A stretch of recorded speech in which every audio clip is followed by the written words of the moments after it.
Hello friends मु ममता Annapurna kitchen को आपण मानकु स्वागत करुच्ची।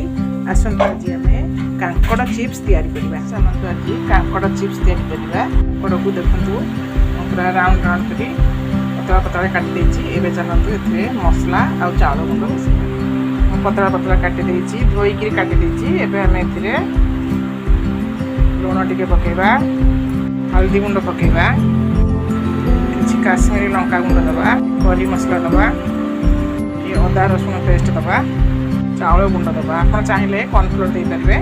भल भाव में आम मिसई दबा। तापर कौन करवा ना आम छाणीबा। कांकड़ चिप्सटा आप गरम पखाड़ सब खाईपारे। बहुत बढ़िया लगे। आप देखिए थे ट्रायल करेंगे। बस आपको आम 10 मिनट छाड़ीदबा। तापर आपको छाणीबा। किछि रिफाइन तेल पकेबा।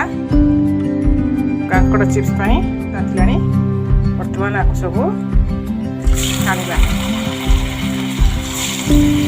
आपण हाई करेंगे। हाई कले पोड़ी जीव आ कांकड़ सीझीबनी। एपट सेपट करदबा।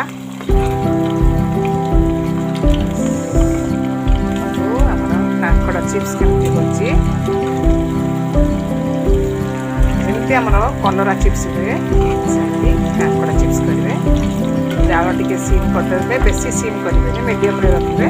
जमी कांकड़ आमर सीझीज भल भाव में। कांकड़ चिप्स पूरा बढ़िया भाव में हो छाणीदबा।